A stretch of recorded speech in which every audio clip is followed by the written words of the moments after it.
Have you ever imagined receiving a call that would change not only your life, but the destiny of all humanity? Approximately 4,000 years ago, an ordinary man received precisely that kind of call. His name was Abram, later known as Abraham, and his story is so extraordinary that it continues to influence more than half of the world's population to this day. Three of the world's largest religions, Judaism, Christianity, and Islam, regard him as their spiritual father.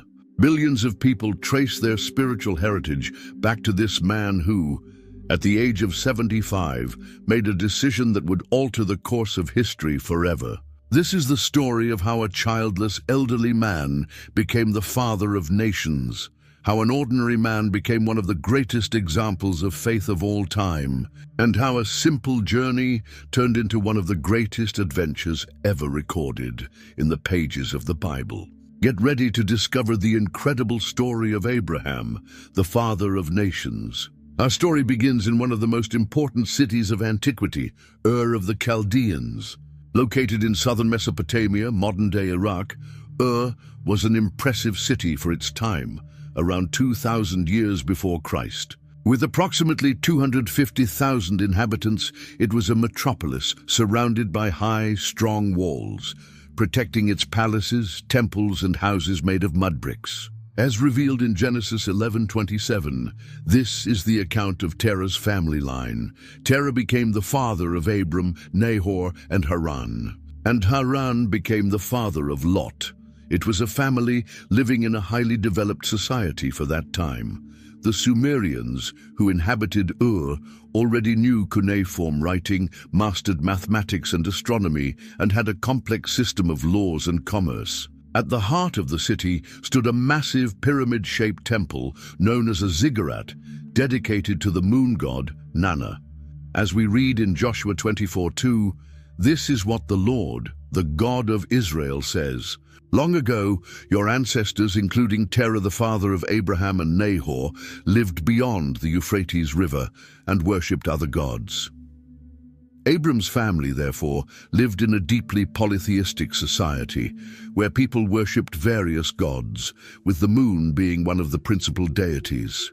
In Genesis 11:28-29, the Bible recounts a tragic event in the family. While his father Terah was still alive, Haran died in Ur of the Chaldeans, the land of his birth. Abram and Nahor both married. The name of Abram's wife was Sarai, and the name of Nahor's wife was Milcah. She was the daughter of Haran, the father of both Milcah and Iscah. After Haran's premature death, his son Lot came under the care of his uncle Abram, a decision that would have great consequences in the future. Ur was an important commercial hub, strategically located near the Euphrates River. Merchants traveled throughout the region, trading goods such as wool, dates, grains, and precious metals. Terah's family was likely involved in this prosperous trade, as we later see that they owned considerable wealth in livestock and servants. Then something extraordinary happened. As we read in Genesis 11:31, Terah took his son Abram, his grandson Lot, son of Haran, and his daughter-in-law Sarai, the wife of his son Abram, and together they set out from Ur of the Chaldeans to go to Canaan. But when they came to Haran, they settled there. The text does not tell us exactly why Terah decided to leave Ur, but this decision marked the beginning of a great journey. The family caravan traveled about 1,000 kilometers north, following the course of the Euphrates River until they reached the city of Haran in present-day southeastern Turkey. It was a well-established trade route, but still dangerous, prone to bandit attacks and the harsh desert climate. The family settled temporarily in Haran, and there Terah died. As Genesis 11:32 states, Terah lived 205 years, and he died in Haran. It was in Haran that the most crucial moment of this part of the story occurred. In Genesis 12:1-3, we read about God's revolutionary call. The Lord had said to Abram, "Go from your country, your people, and your father's household to the land I will show you. I will make you into a great nation, and I will bless you. I will make your name great, and you will be a blessing. I will bless those who bless you, and whoever curses you I will curse. And all peoples on earth will be blessed through you. This call was absolutely unique for its time. In a world where every city and region had its own gods, here was one God making extraordinary promises to an ordinary man. The request was radical. Leave everything, land, family, security, to follow an unknown path. As Hebrews 11:8 reminds us, by faith Abraham, when called to go to a place he would later receive as his inheritance, obeyed and went, even though he did not know where he was going. God's promises were grand. A great nation would come from Abram. His name would become famous, and through him, all the families of the earth would be blessed. It is important to note that at this moment, Abram was 75 years old, and his wife Sarai was barren, as Genesis 11:30 states. Now Sarai was childless because she was not able to conceive. Humanly speaking, the promise of a great nation seemed impossible. Abram's response to the call was immediate. Genesis 12:4 records, "So Abram went as the Lord had told him, and Lot went with him." The caravan that departed from Haran was substantial. Verse 5 provides more details. He took his wife Sarai, his nephew Lot, all the possessions they had accumulated, and the people they had acquired in Haran, and they set out for the land of Canaan. It was an enormous logistical undertaking. They needed to transport tents, utensils, and provisions while tending to their flocks of sheep and cattle. The journey would be long and full of challenges. They would have to cross unknown territory, negotiate passage with local tribes, find pasture and water for the animals, and rely entirely on divine guidance. Abram's call marks a pivotal moment in the history of salvation. It was the beginning of God's plan to redeem humanity through a chosen people. As we see later in Galatians 3:8, Scripture foresaw that God would justify the Gentiles by faith and announce the gospel in advance to Abraham. All nations will be blessed through you. Abraham's obedience established a pattern that would be repeated throughout biblical history. Moses being called to free Israel, Samuel to be a prophet, David to be a king, and the disciples to follow Jesus. In each case, God called ordinary people for extraordinary purposes, demanding faith and obedience from them. And so, guided only by God's promise, Abraham set out for Canaan. He did not know that his journey was only beginning, nor that he would face even greater challenges ahead. But his willingness to obey the divine call would transform him into the father of many nations and an eternal example of faith. After the long journey from Haran, Abraham finally arrived in the land of Canaan. In Genesis chapter 12, verse 6, we read, Abram traveled through the land as far as the site of the great tree of Mamre at Shechem. At that time, the Canaanites were in the land. Canaan was a rich and fertile region, stretching from the Jordan River to the Mediterranean Sea, a land that the Egyptians called a land flowing with milk and honey because of its fertility. The region had a diverse geography, with fertile coastal plains to the west, mountains in the center, and the Jordan Valley to the east. The climate varied by region, milder near the sea, dry inland, with two main seasons, rainy and dry.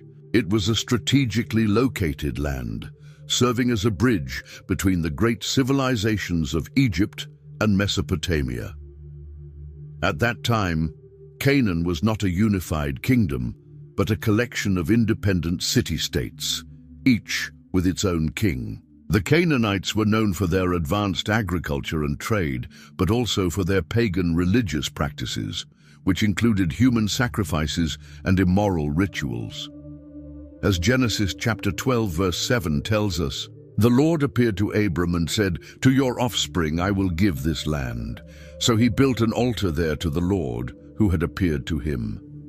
This was a significant moment, the first altar built by Abraham in the Promised Land, marking the beginning of a new era of worshipping the true God in a land filled with idols. But soon came the first great trial. In Genesis chapter 12, verse 10, we read, "Now there was a famine in the land, and Abram went down to Egypt to live there for a while because the famine was severe." Famine was a serious threat in ancient times, capable of devastating entire regions. Without modern irrigation systems or food storage facilities, people were entirely dependent on seasonal rains. The decision to go to Egypt was understandable.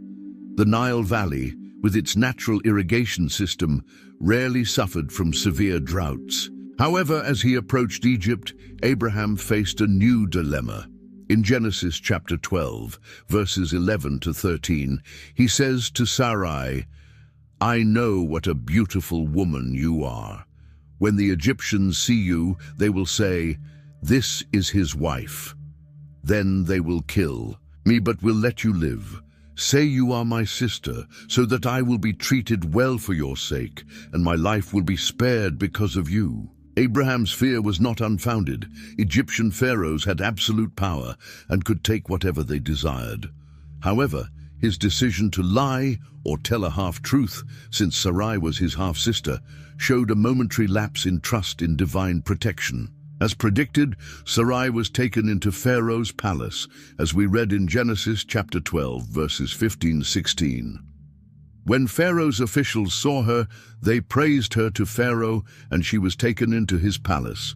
He treated Abram well for her sake, and Abram acquired sheep, cattle, male and female donkeys, male and female servants, and camels. But God intervened to protect Sarai.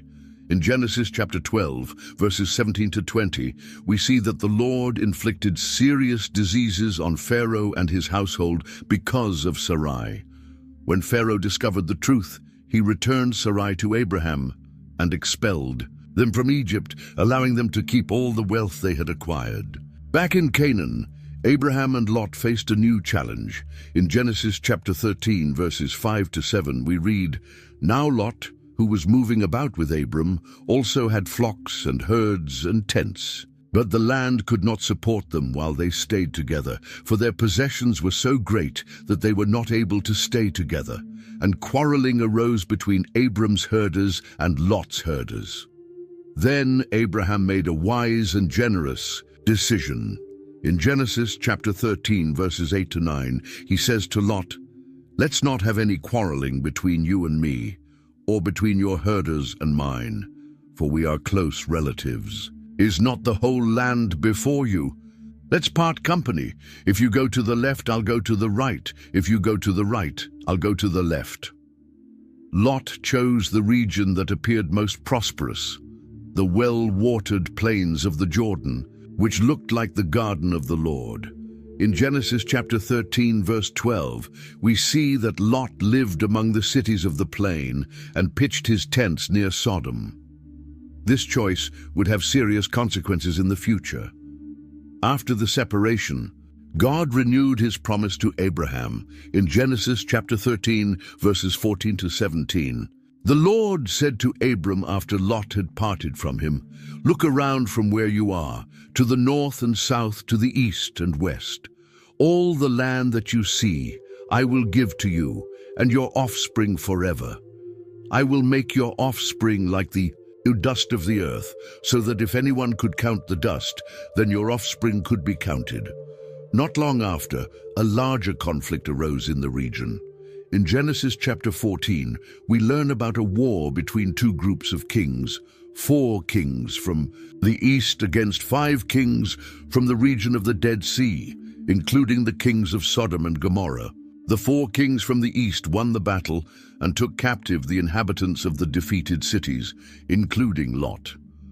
When Abraham learned that his nephew had been captured, he acted quickly. In Genesis chapter 14, verses 14-15, when Abram heard that his relative had been taken captive, he called out the 318 trained men born in his household and went in pursuit as far as Dan. During the night, Abram divided his men to attack them and routed them, pursuing them as far as Hobah, north of Damascus. Abram's victory was complete. He rescued Lot, recovered all the possessions, and freed the other captives. Upon returning from this battle, a mysterious and significant encounter took place. In Genesis chapter 14, verses 18-20, we read, "Then Melchizedek, king of Salem, brought out bread and wine. He was priest of God Most High, and he blessed Abram, saying, 'Blessed be Abram by God Most High, creator of heaven and earth, and praise be to God Most High, who delivered your enemies into your hand.'" Melchizedek was both king and priest of God Most High, a figure later seen as a type of Christ. In the book of Hebrews, Abram recognized his spiritual authority and gave him a tenth of everything. Soon after, when the king of Sodom offered Abram the recovered goods, he nobly refused, saying in Genesis chapter 14, verses 22-23, "With raised hand I have sworn an oath to the Lord, God Most High, creator of heaven and earth, that I will accept nothing belonging to you, not even a thread or the strap of a sandal, so that you will never be able to say, 'I made Abram rich.'" After these events, God appeared to Abram in an extraordinary night vision. In Genesis chapter 15, verse 1, it says, "After this, the word of the Lord came to Abram in a vision. 'Do not be afraid, Abram. I am your shield, your very great reward.'" It was at this moment that God established a formal covenant with Abram. Following divine instructions, Abram prepared a solemn ritual by cutting different animals in half and placing the halves opposite each other. In Genesis chapter 15, verses 12, 13, and 17, we read, "As the sun was setting, Abram fell into a deep sleep, and a thick and dreadful darkness came over him. Then the Lord said to him, 'Know for certain that for 400 years your descendants will be strangers in a country not their own, and that they will be enslaved and mistreated there.' When the sun had set and darkness had fallen, a smoking firepot with a blazing torch appeared and passed between the pieces. This ritual uniquely sealed the covenant. Only God, represented by the fire and smoke, passed between the halves, signifying that the fulfillment of the promises depended solely on him. God not only promised the land, but also revealed the future of the people who would descend from Abram. There would be a period of slavery in Egypt, followed by deliverance and a return to the promised land. Years passed, and the promise of a child seemed increasingly distant. In Genesis chapter 16, verse 1, we read, "Now Sarai, Abram's wife, had borne him no children, but she had an Egyptian slave named Hagar. The situation was distressing for Sarai, who was beyond childbearing age. In the culture of that time, there was a practice that may seem strange to us today. When a wife could not bear children, she could give her servant to her husband as a surrogate. Children born from this union would be legally considered the wife's offspring. This practice was well established in Mesopotamia, as evidenced by ancient documents found in the city of Nutsi. This is how, in Genesis chapter 16, verses 2-3, we see, "So Sarai said to Abram, 'The Lord has kept me from having children. Go, sleep with my slave. Perhaps I can build a family through her.' Abram agreed to what Sarai said. So after Abram had been living in Canaan 10 years, Sarai, his wife, took her Egyptian slave, Hagar, and gave her to her husband to be his wife. This decision, although culturally acceptable, revealed a human attempt to assist God in fulfilling his promise. Hagar was an Egyptian servant, probably acquired during Abram and Sarai's stay in Egypt. As a servant, she had no choice.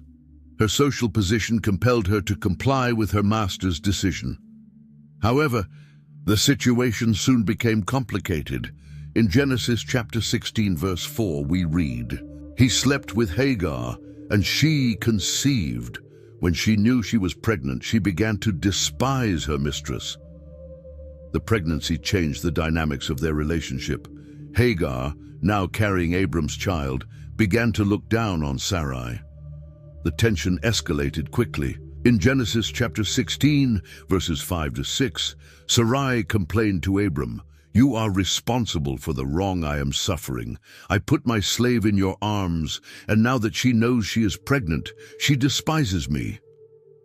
Abram returned authority over Hagar to Sarai, who then treated her harshly, causing Hagar to flee into the wilderness. It was in the wilderness that something extraordinary happened. In Genesis chapter 16, verses 7 to 11, the angel of the Lord found Hagar near a spring of water and said, "Hagar, slave of Sarai, where have you come from and where are you going? Go back to your mistress and submit to her." The angel added, "You are now pregnant and will give birth to a son.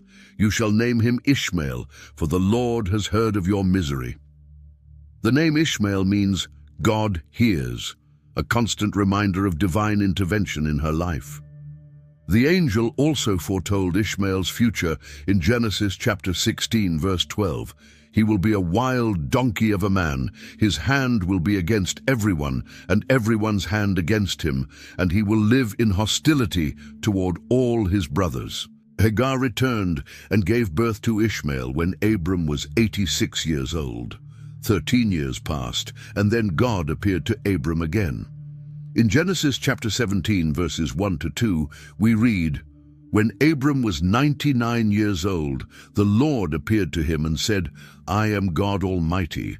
Walk before me faithfully and be blameless.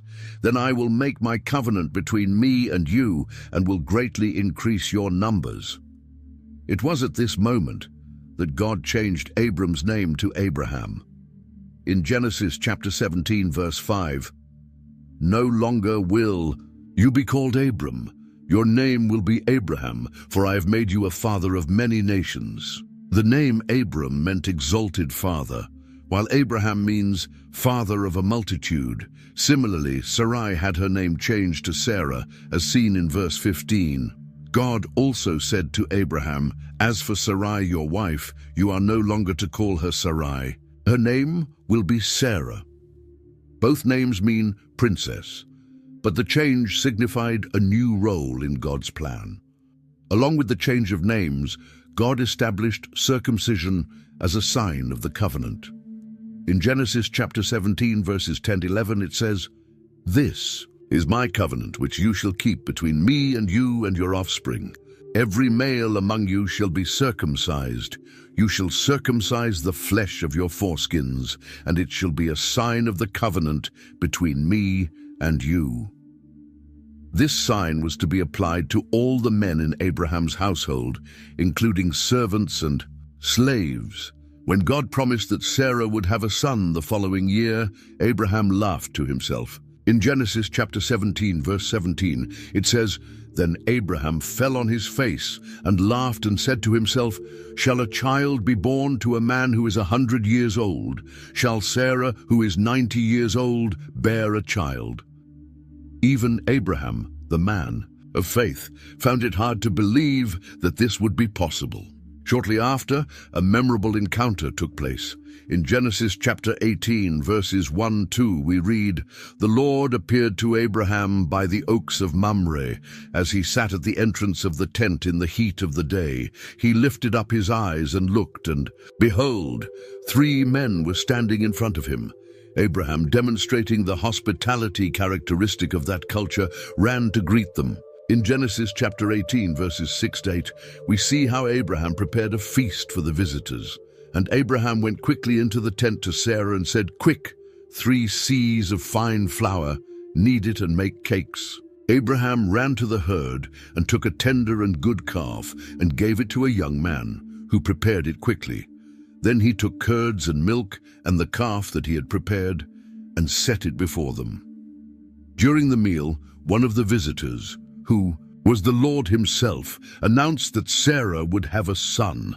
In Genesis chapter 18, verse 10, it says, "The Lord said, 'I will surely return to you about this time next year, and Sarah, your wife, shall have a son.'" Sarah, who was listening at the tent entrance, laughed to herself, just as Abraham had done before. After this promise, the Lord revealed to Abraham his plans for Sodom and Gomorrah. In Genesis chapter 18, verse 20, it says, "Then the Lord said, because the outcry against Sodom and Gomorrah is great, and their sin is very grave."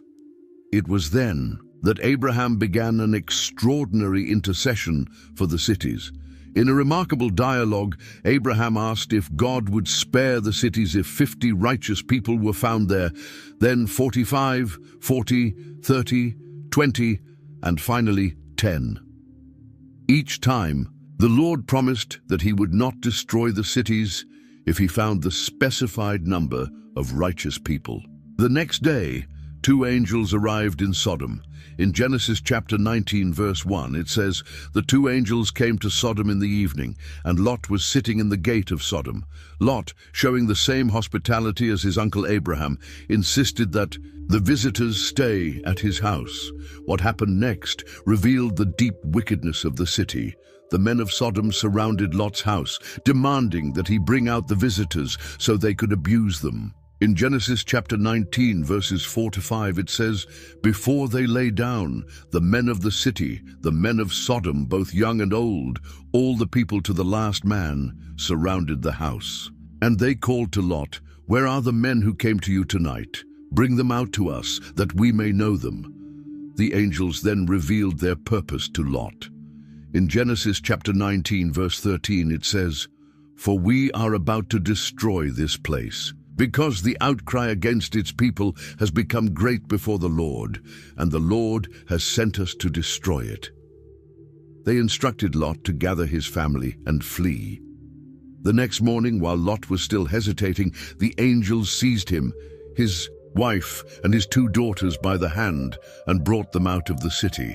In Genesis chapter 19, verse 17, they ordered, "Escape for your life. Do not look back or stop anywhere in the valley. Escape to the hills, lest you be swept away." Then came the destruction. In Genesis chapter 19, verses 24-25, it says, "Then the Lord rained on Sodom and Gomorrah sulfur and fire from the Lord out of heaven, and he overthrew those cities, and all the valley, and all the inhabitants of the cities, and what grew on the ground." Lot's wife, disobeying the angel's command, looked back and was turned into a pillar of salt. The destruction was so complete that in Genesis chapter 19, verse 28, we read, "And Abraham went early in the morning to the place where he had stood before the Lord, and he looked down toward Sodom and Gomorrah, and toward all the land of the valley, and he saw the smoke of the land going up like the smoke of a furnace." The consequences of this event were lasting, serving as a warning about divine judgment against sin. Meanwhile, the promise of a child through Sarah was about to be fulfilled.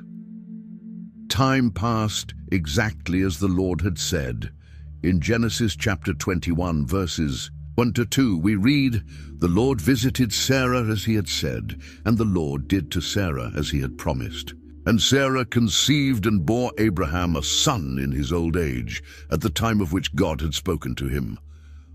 Sarah's pregnancy at 90 years old was a true miracle. As the Apostle Paul would later write in Romans chapter 4, verses 19 to 20, "He did not weaken in faith when he considered his own body, which was as good as dead, since he was about 100 years old, or when he considered the barrenness of Sarah's womb. No unbelief made him waver concerning the promise of God, but he grew strong in his faith as he gave glory to God." During the months of waiting, news of the miraculous pregnancy must have spread throughout the region. In Genesis chapter 18, verse 14, the Lord had asked, "Is anything too hard for the Lord?" Now everyone would see the answer with their own eyes. The transformation in Sarah's body was a living testimony to God's power, as she herself had said. In Genesis chapter 18, verse 12, "After I am worn out and my Lord is old, shall I have pleasure?" But God had renewed her youth to fulfill his promise. Abraham, now 100 years old, awaited the birth with a mixture of expectation and awe. He, who had laughed with joy and disbelief when God announced the birth, now saw the promise materialize before his eyes. The great day has finally arrived. In Genesis chapter 21 verse 3 we read, Abraham named his son, the one born to him, whom Sarah bore to him, Isaac. The name Isaac means laughter, or he laughs, serving as a permanent reminder of both his parents' initial disbelief and their ultimate joy. As Sarah declared in Genesis chapter 21 verses 6 to 7, God has brought me laughter, and everyone who hears about this will laugh with me. And she added, who would have said to Abraham that Sarah would nurse children, yet I have borne him a son in his old age? Her overflowing joy was contagious to everyone around her. Isaac's arrival deeply impacted the entire community. Abraham's many servants witnessed the fulfillment of God's promise. The neighbors who knew the couple's story saw a miracle unfold before their eyes. As Sarah said in Genesis 21:6, God has brought me laughter, and everyone who hears about this will laugh with me. Isaac grew up under the attentive care of his elderly parents. Sarah, who had waited so long to be a mother, dedicated herself fully to raising him. Abraham, for his part, continued his role as patriarch and man of faith, undoubtedly sharing with his son the stories of how God had called and guided him thus far. In Genesis chapter 21 verse 8 we read, the child grew and was weaned. In that culture, weaning typically occurred when a child was 2 to 3 years old, marking the occasion for a grand celebration. As the text states, Abraham held a great feast on the day Isaac was weaned. It was during this celebration that a serious conflict arose. In Genesis chapter 21 verse 9 we read, but Sarah saw that the son whom Hagar the Egyptian had borne to Abraham was mocking. The Hebrew word here can mean either playing or mocking, but the context and Sarah's reaction suggests that Ishmael was belittling or ridiculing Isaac. Sarah was deeply disturbed by the incident. In Genesis chapter 21 verse 10, she says to Abraham, get rid of that slave woman and her son, for that woman's son will never share in the inheritance with my son Isaac. This request greatly distressed Abraham because Ishmael was also his son. In Genesis chapter 21, verses 11 to 12, we see God's intervention. The matter distressed Abraham greatly because it concerned his son. But God said to him, do not be so distressed about the boy and your slave woman. Listen to whatever Sarah tells you, because it is through Isaac that your offspring will be reckoned. God also assured Abraham that he would care for Ishmael. In Genesis 21:13, he says, I will make the son of the slave into a nation also, because he is your offspring. With this divine assurance, Abraham rose early the next morning and sent Hagar and Ishmael away, giving them bread and a skin of water. Hagar and Ishmael's journey through the desert was harsh. When the water ran out, Hagar placed the boy under a bush and moved away, unable to watch him die. But God heard Ishmael's cries. In Genesis 21 verses 17 to 19, the angel of God called to Hagar and said, what is the matter, Hagar? Do not be afraid. God has heard the boy crying. Lift the boy up and take him by the hand, for I will make him into a great nation. Then God opened Hagar's eyes, and she saw a well of water, saving their lives. After these events, Abraham settled in the region of Gerar, where King Abimelech ruled.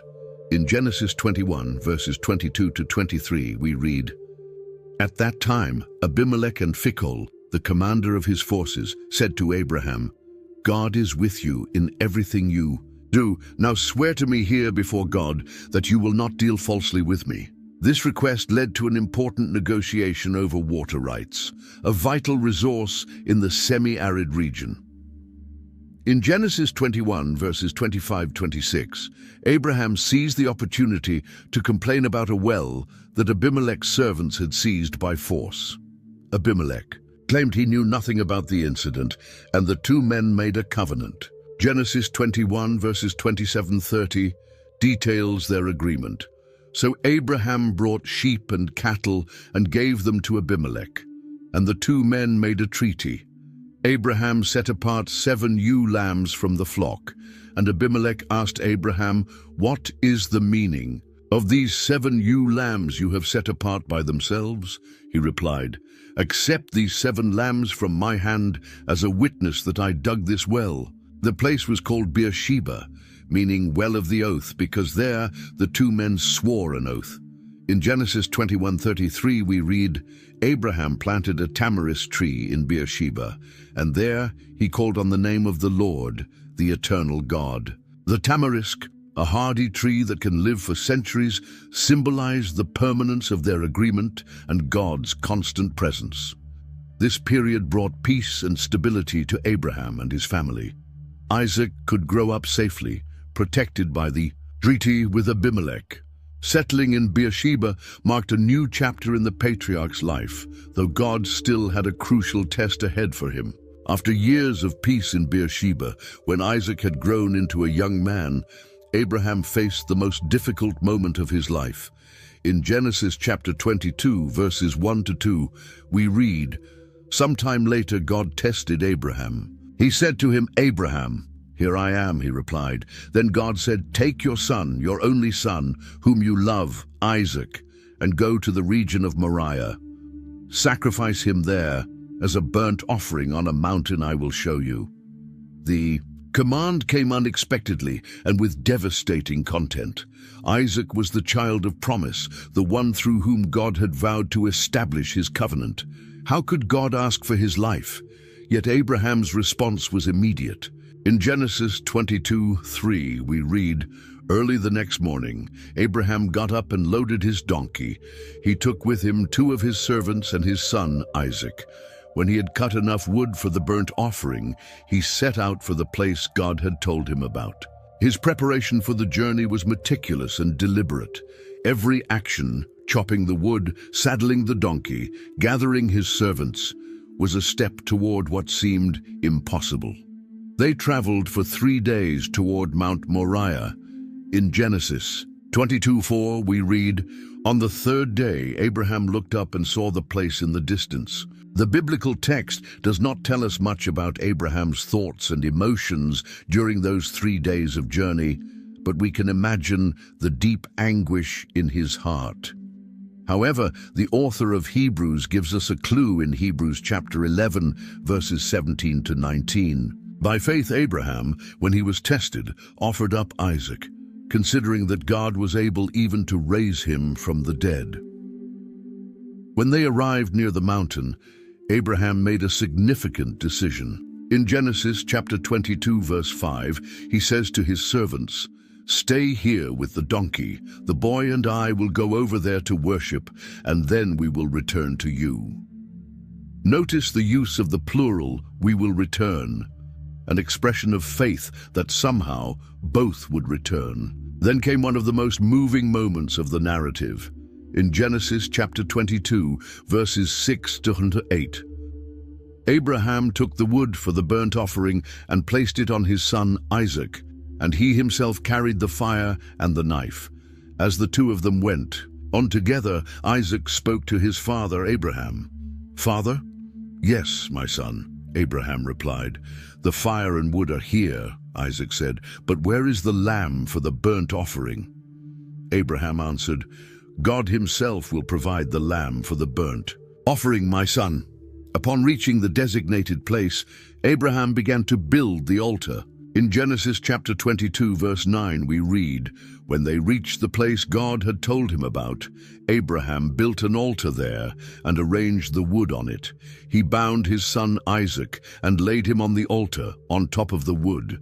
The text does not mention any resistance from Isaac, who was strong enough to carry the wood for the sacrifice and could probably have resisted if he had wanted to.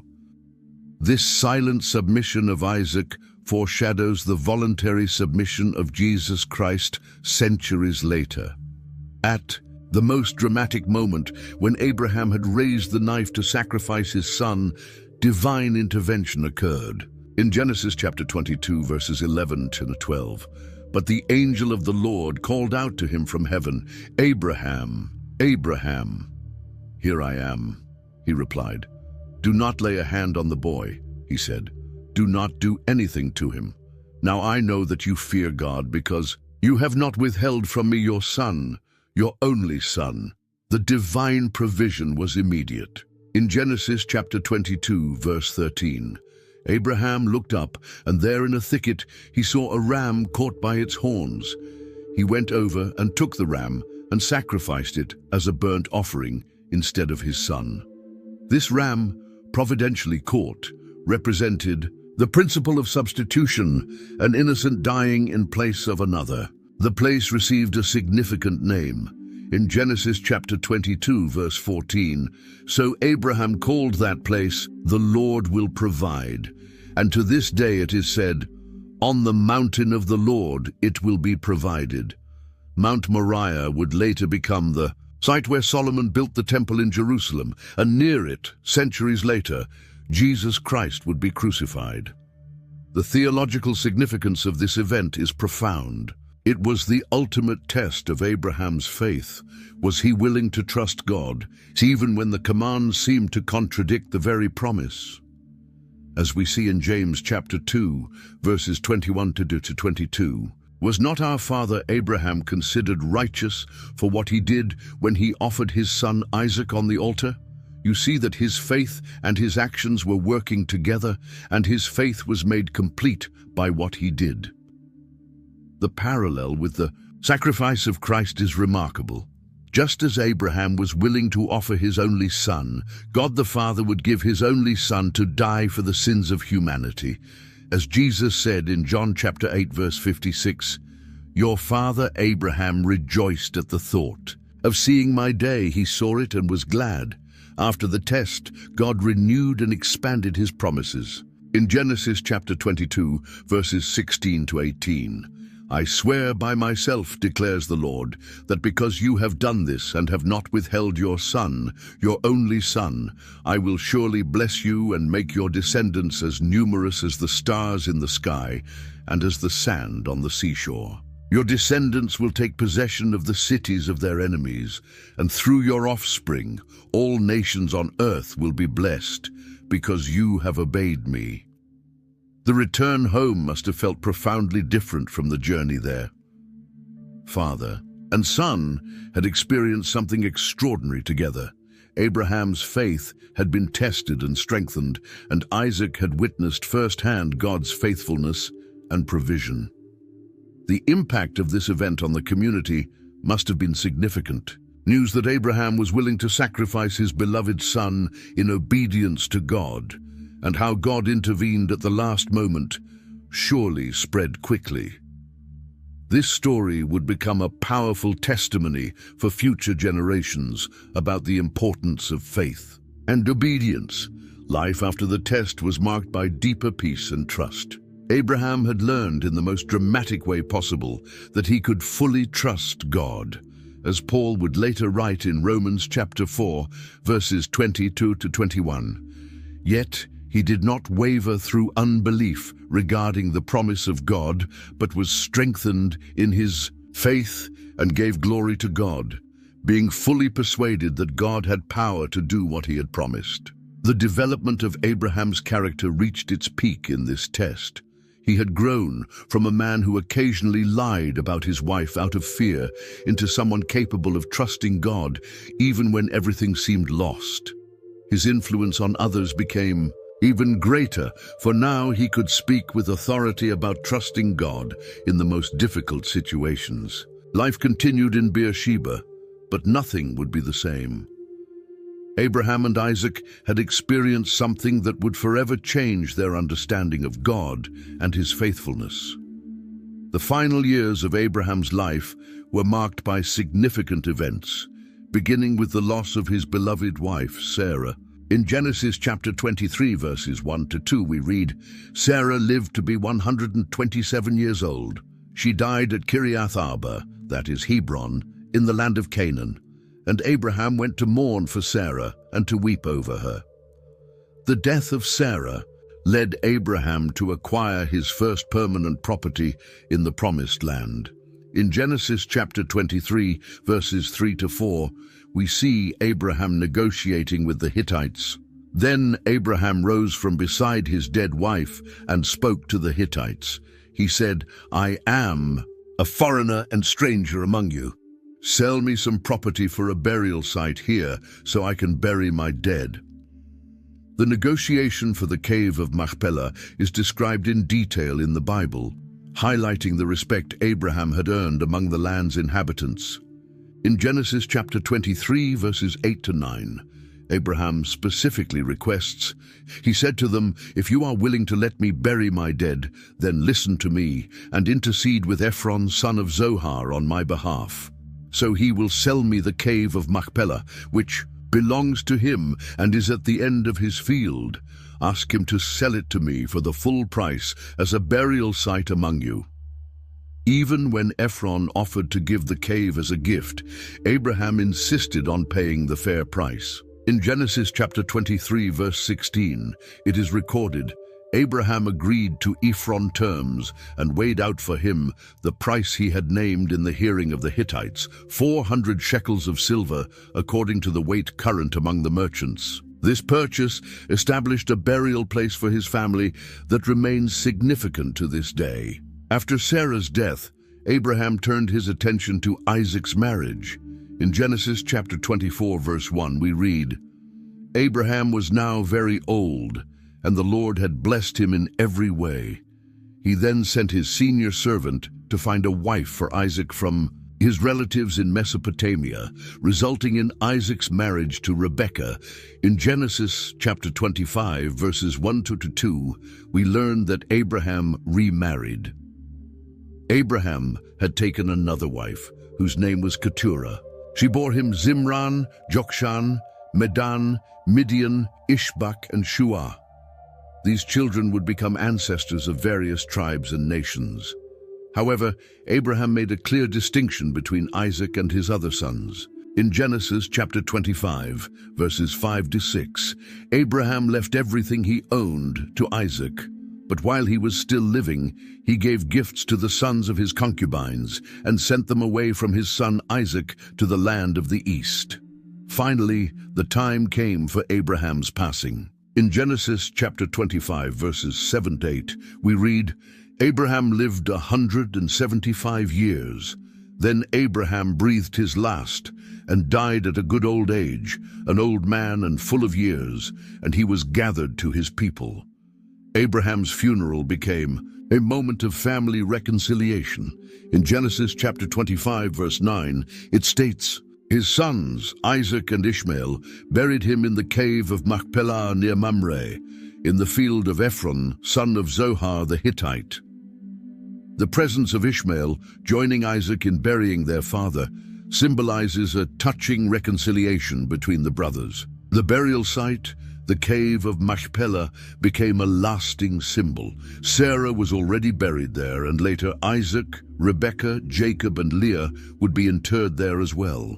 To this day, the site in Hebron is considered sacred by the three major Abrahamic religions.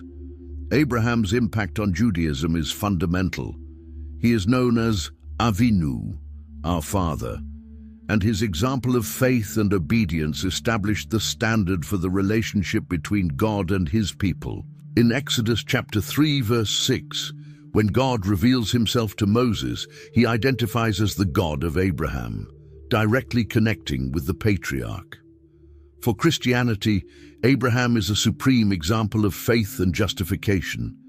In Galatians chapter 3, verse 7, Paul writes, "Understand then that those who have faith are children of Abraham."